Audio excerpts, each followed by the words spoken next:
The supermarket should have been dead, but the emergency lights kept blinking like a failing pulse. A long aisle of frozen glass doors, fog on the inside, silence. Then, one hard thud, another, a tiny sound, trapped and thin, like a cough swallowed by metal. Rook, the K9, snapped upright. His ears speared forward, his paws skittered on tile. No command could hold him. He lunged at the freezer door, teeth flashing, not in attack, in panic. He pressed his nose to the seam and breathed like he was drinking the air. A low growl rolled out of his chest, the kind he never used on people. "Rook, heel!" Officer Mara yanked the leash. Rook didn't even blink. He shoved his shoulder into the door. The latch rattled, frost cracked, and something small slid out from under the rubber seal. A child's pink bracelet, still warm to the touch. Behind the glass, a shadow moved, and the freezer motor suddenly roared, locking into a deeper, colder cycle. If you can hear that freezer roar in your head, don't look away. Hit like so this story finds more people. Subscribe to stay with Rook and Mara until the last door opens. And tell me in the comments, what would you do if your child vanished in a place this bright? Outside, the parking lot was a black lake. Rain hammered the asphalt and bounced back in silver needles. Wind dragged plastic bags across the lines like ghosts that forgot where to rest. Every few seconds, thunder rolled behind the buildings and the glass doors shivered in their frames. The big sign over the entrance blinked on and off. All Mart, like a warning that couldn't commit. Inside, the supermarket smelled wrong at midnight. Too clean, too sweet. Floor polish and overripe bananas, the sour bite of spilled milk someone had missed, the hum of refrigerators that never slept, the tired buzz of fluorescent strips, some of them flickering, as if even the lights wanted to go home. A lonely announcement looped from the ceiling speakers, static, half a jingle, then silence again. The aisles stretched long and empty, shelves towering like quiet judges. Shopping carts waited in rows, metal mouths open, ready to swallow someone's day. Flashlights cut through the air in pale cones. Two officers moved down the snack aisle, boots squeaking. Their radios hissed with clipped words. North door's clear. Restrooms negative. Check receiving again. A security guard in a yellow vest hugged his clipboard like a shield. His eyes kept sliding to the cameras mounted in the corners, as if they had betrayed him personally. Officer Mara Reyes stood at the entrance with her jacket dripping and her hair pinned tight. 32. Sharp eyes. Hands that didn't shake, even when her heart did. She had learned to hold still since she was 13, since the night her little brother disappeared after a school fair. 1 minute he was tugging her sleeve for cotton candy. The next, there was only space where a child had been. No scream, no witness, just absence, an empty place that never filled. It drove Mara into the academy, into night shifts, into K9 work, into every case with a missing name, because she couldn't save her brother, but maybe she could save someone else's. Rook was her partner and her anchor, a Belgian Malinois with a coat like dark copper under streetlights. He moved like a question searching for an answer. Trained to track, to search, to hold. But there was something else in him, an instinct that lived under the training. He read the air like it was language. He reacted to fear before words could name it. Mara had seen him alert to a baby's seizure in a park, seen him stop at a doorway seconds before a gas leak alarm screamed. Once he refused to climb into a car that later turned out to have a failing brake line. The vets called it sensitivity. The old handlers called it a gift. Mara just called it truth. Tonight, the call came from this store. A missing child, 7-year-old Lily Park. Unicorn hoodie, small shoes with blinking lights. A gap-toothed smile in the photo on Mara's phone. Last seen near the cereal aisle, where bright boxes smiled like lies. Her mother, Ji Young, was outside in an ambulance blanket, whispering her daughter's name into the rain until her voice went thin. She kept repeating the same sentence, like it might unlock the world. She never runs. She always holds my hand. Her stepfather, Darren, hovered close. Big shoulders, quick temper. He complained about wasting time and making a scene. He said Lily was dramatic, that she probably hid somewhere to punish him. But when Mara asked him to describe the last time he saw her, his answers kept changing. First, it was the produce section, then the bakery, then the parking lot. Too many versions for one simple truth. Security had rolled back footage, a few clear shots of Lily skipping, holding a red balloon she'd begged for, her fingers sticky from a sample cookie. Then a blind spot by the end cap display. Then nothing. A static burst at 11:58 p.m., right when the store closed and staff began locking doors. Too convenient, too clean. The manager insisted there was no basement access, no hiding places, no reason for panic. He kept talking about liability, about opening hours, about kids being kids. But panic had already soaked the building, invisible as humidity.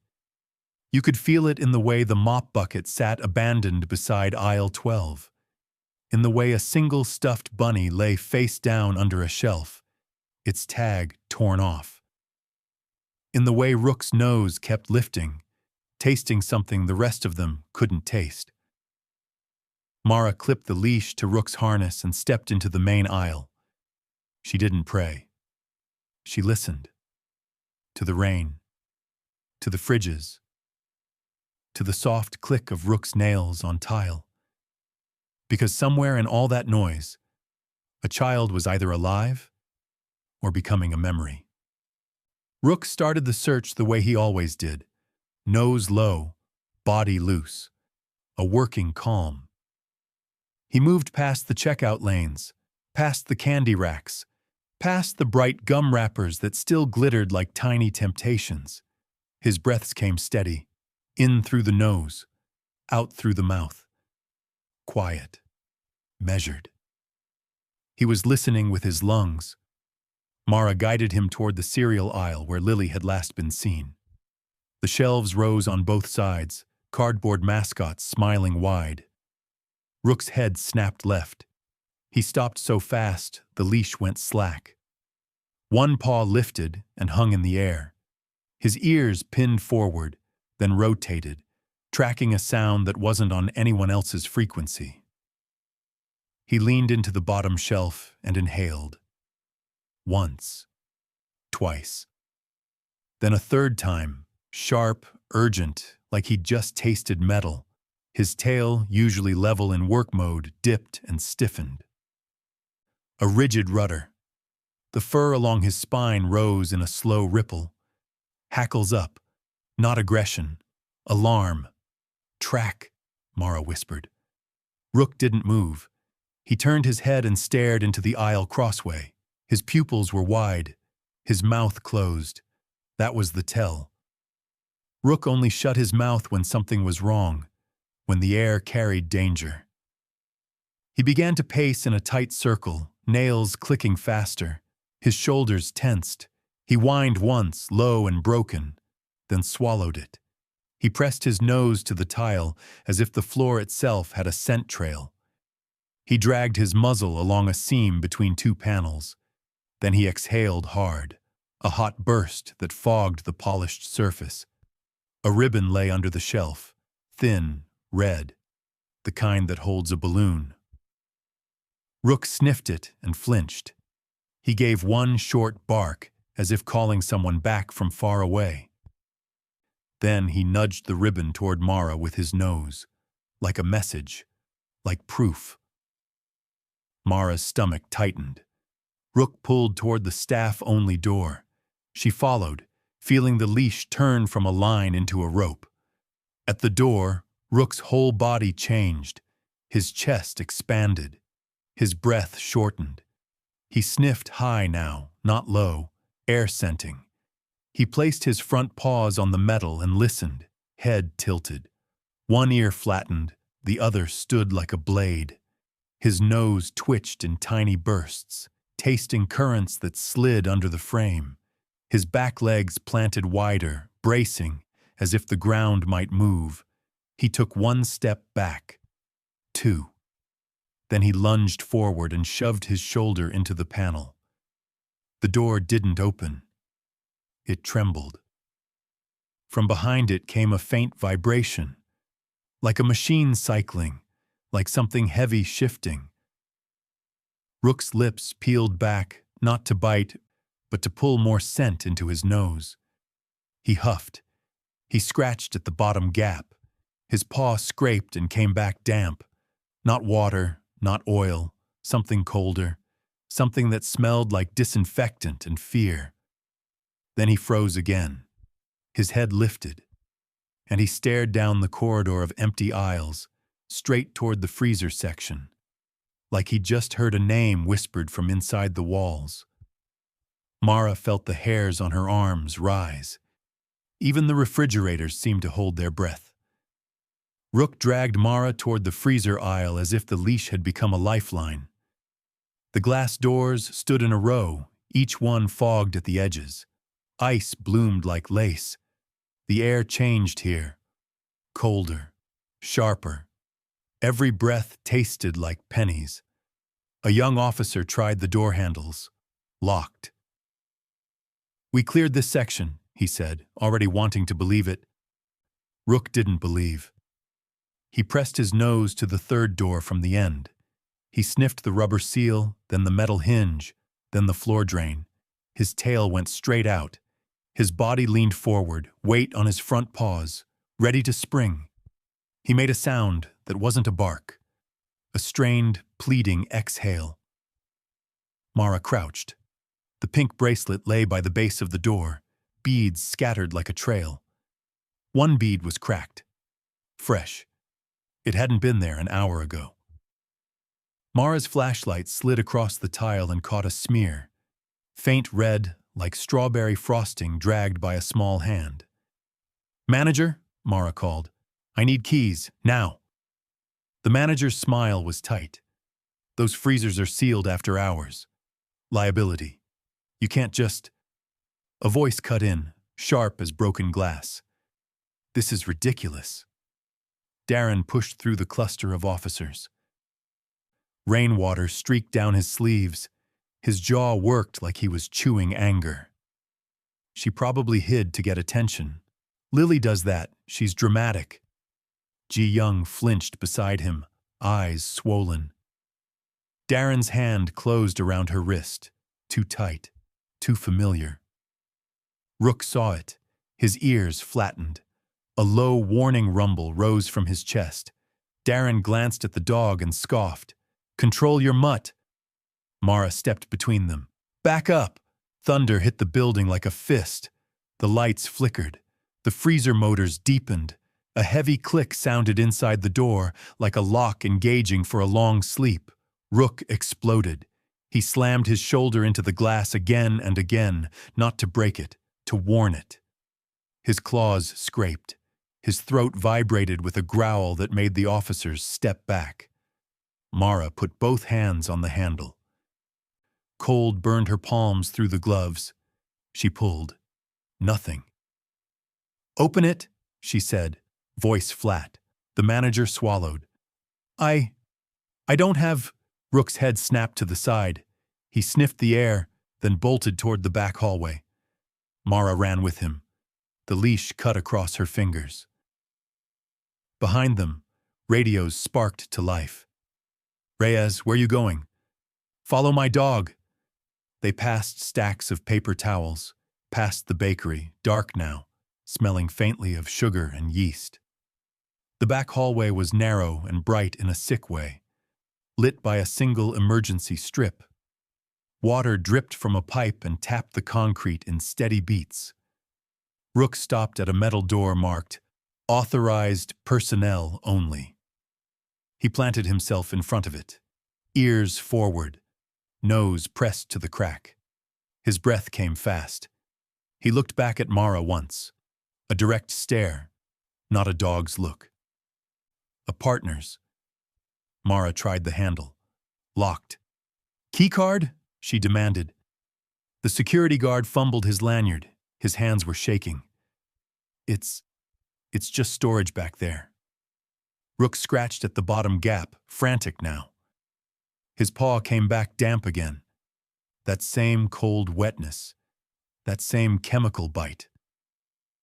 Mara's patience snapped. She turned to the young officer. "Crowbar!" Metal screamed against metal. The lock gave with a crunch. The door swung open, and the smell hit them. Bleach, damp cardboard, and something human. Old fear. The kind that lingers in clothes after a nightmare. The receiving area was a maze of pallets and shadows. A forklift sat abandoned like an animal asleep. Rainwater seeped under the loading dock door and spread across the floor. Rook's paws splashed through it without slowing. He weaved between boxes, nose sweeping left and right, checking currents of air like a sailor reading wind. Then he stopped at a stack of flattened cartons. He nudged one with his nose. A small shoe rolled out. A child's sneaker. The blinking light still weakly pulsing, like a heartbeat refusing to quit. Mara's throat tightened. Lily. No answer, just the hum, just the drip. Just Rook's breathing, loud now, urgent. They searched every corner, behind the soda crates, under the shrink wrap, inside the empty produce bins. Nothing. The manager hovered at the doorway, pale. "See? No kid. This is..." A faint sound rose from below them. Not from the aisles, not from the loading dock, from under the concrete. Rook heard it first. His head lifted, his ears locked, his body went rigid as wire. He trotted to a rusty floor plate in the center of the room and began to paw at it, scraping hard. The metal rang dull, hollow.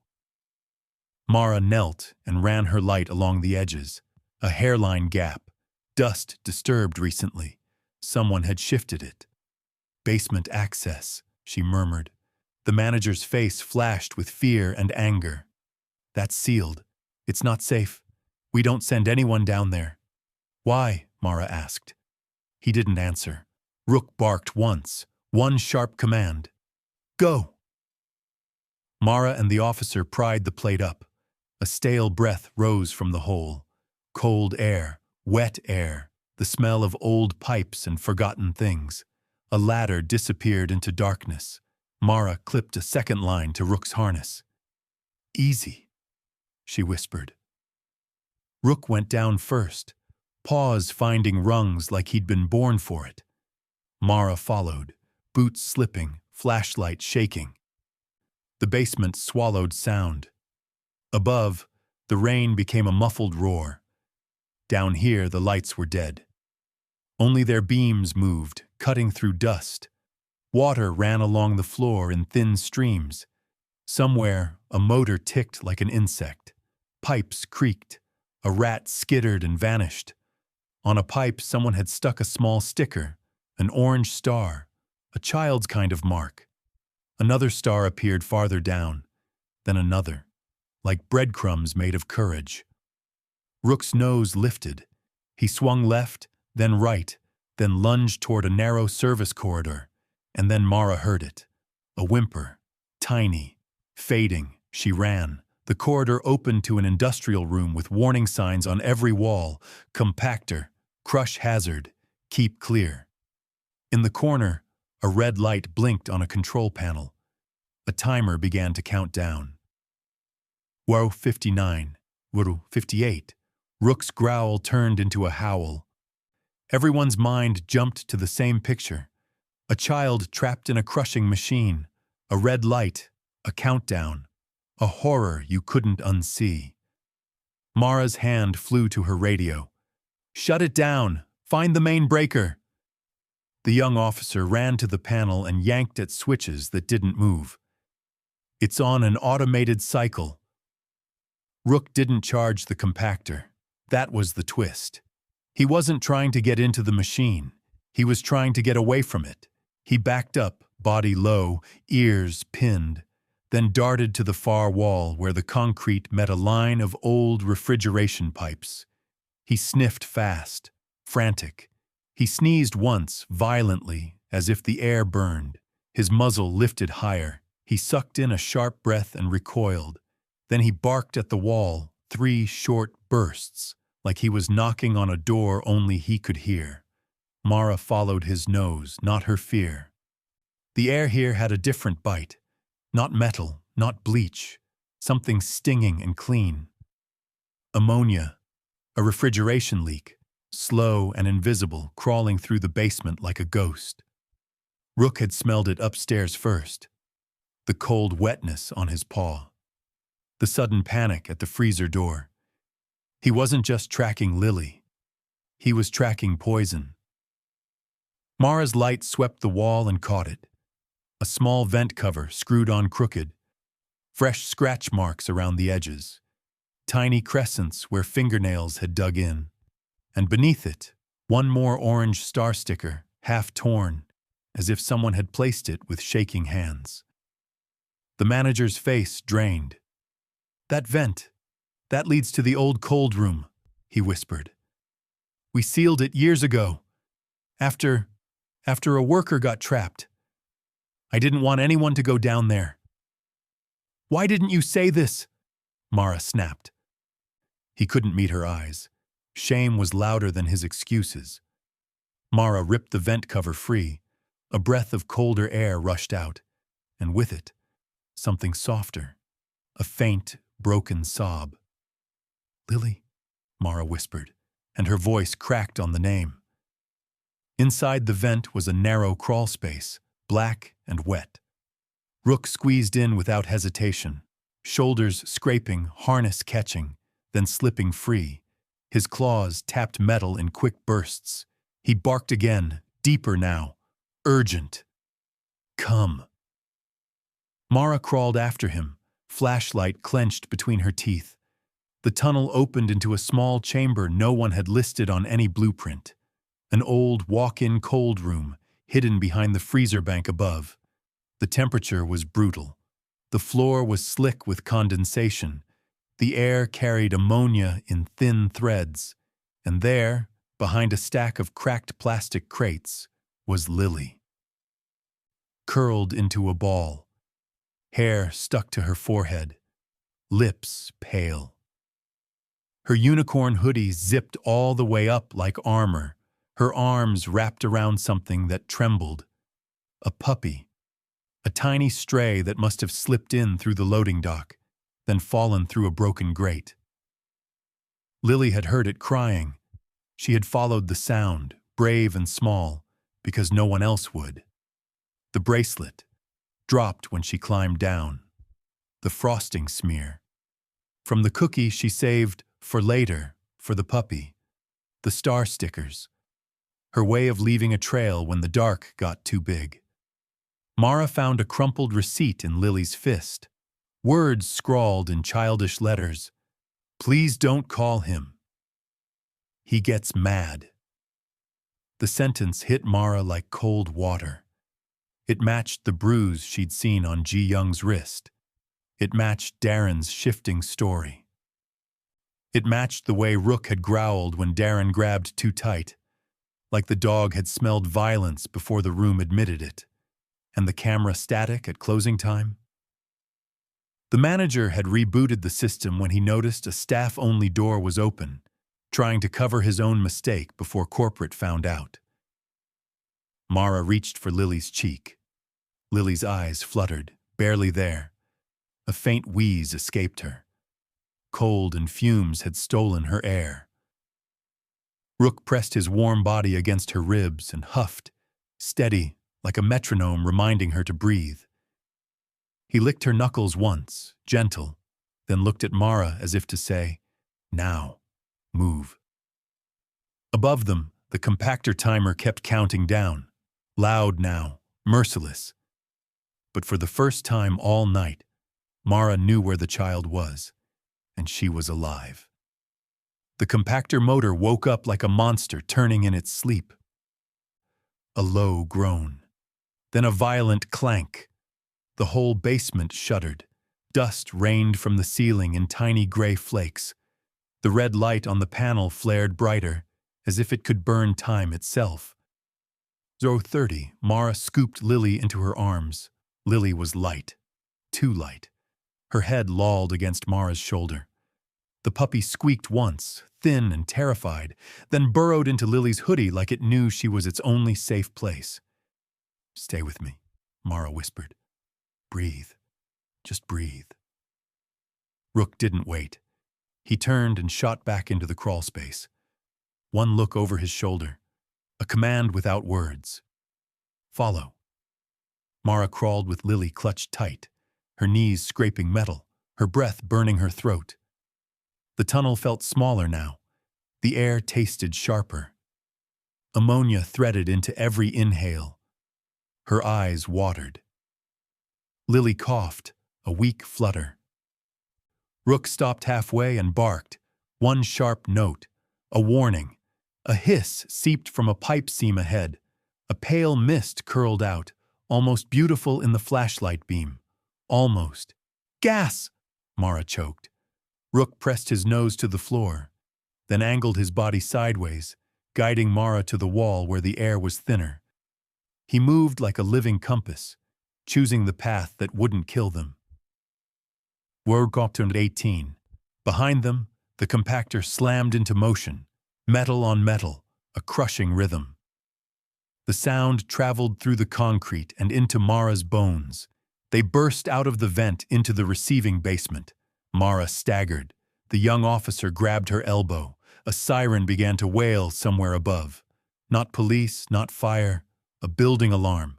The kind that locks doors and starts machines because it thinks people are not inside. Then, a heavy chute door in the ceiling snapped open. Cardboard and trash bags began to slide down, sucked by the compactor's hunger. Rook barked and darted forward, placing himself between the falling debris and Mara. A bag hit his shoulder and burst, spilling soggy paper cups. He didn't flinch. He just drove them left, away from the chute, away from the grinding sound growing louder.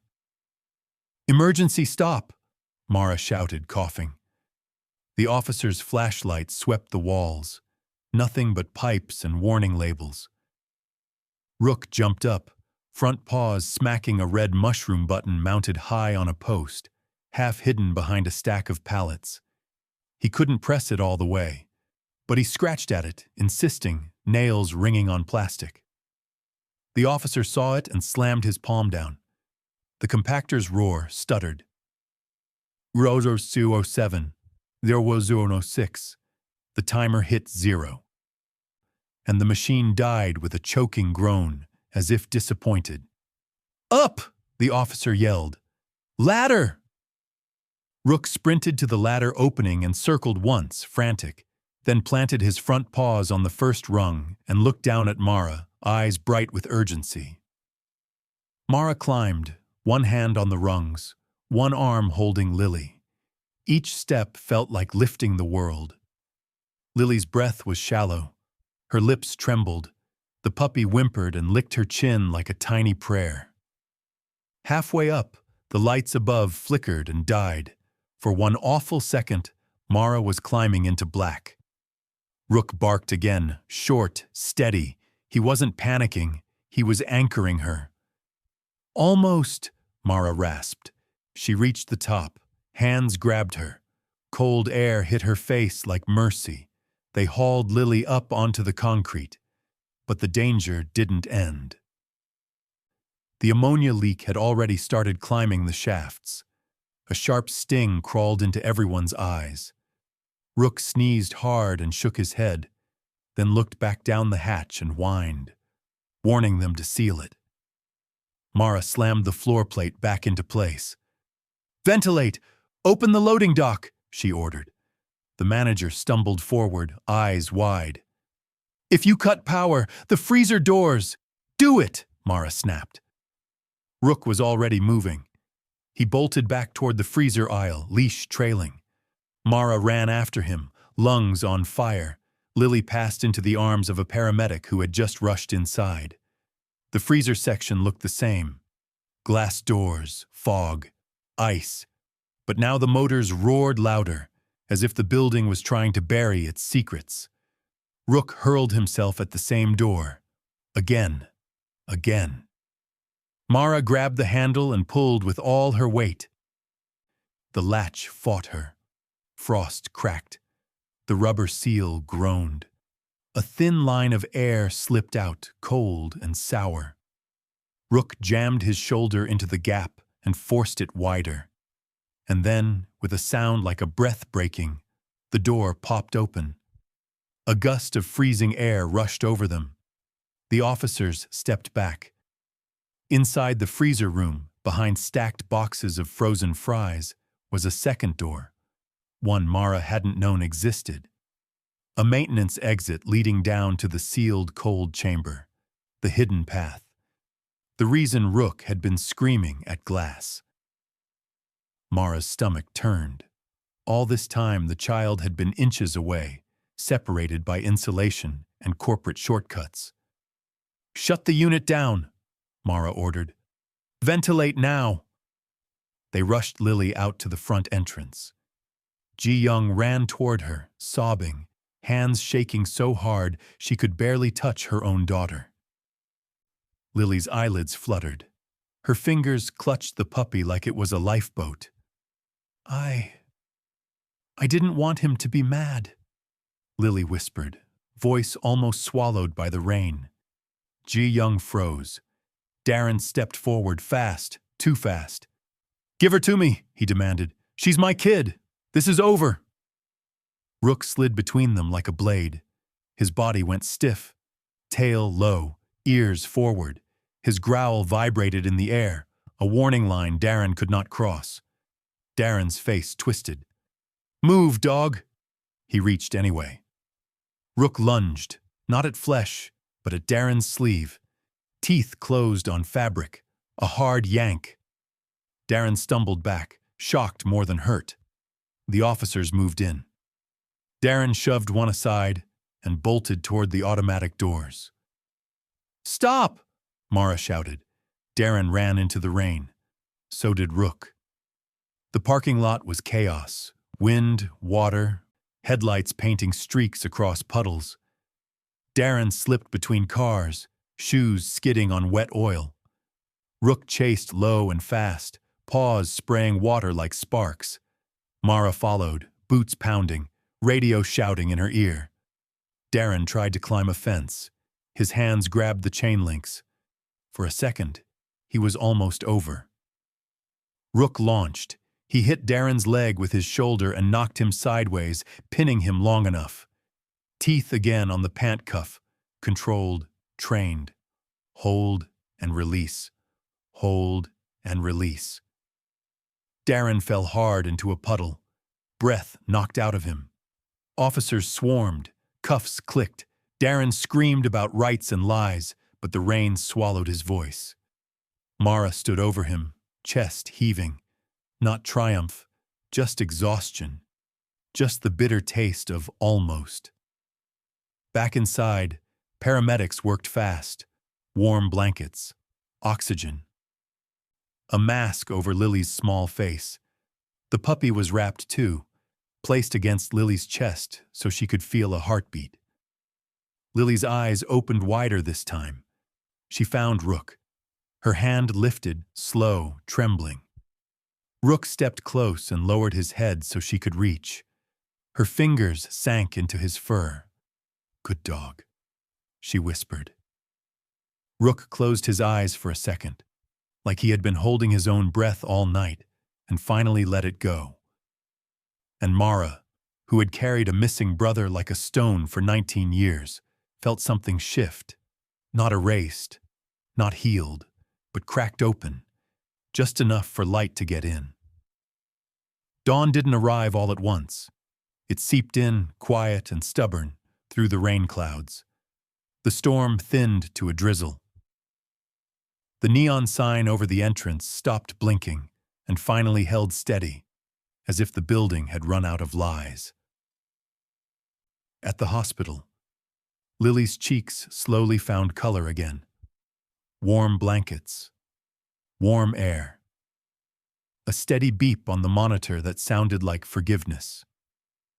Ji Young sat beside the bed with both hands wrapped around her daughter's fingers, afraid that letting go would turn the night into a nightmare again.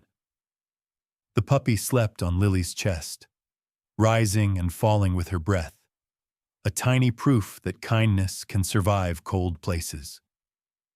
When Lily woke fully, she didn't ask for candy. She didn't ask for cartoons. She asked, in a whisper, "Is the dog okay?" And when Mara brought Rook to the doorway, just for a minute, just enough, Lily smiled so softly it hurt to watch. She peeled an orange star sticker from her notebook and pressed it onto Rook's harness. "For finding me," she said. Rook sniffed her hand, then sat perfectly still, letting her be brave without rushing her.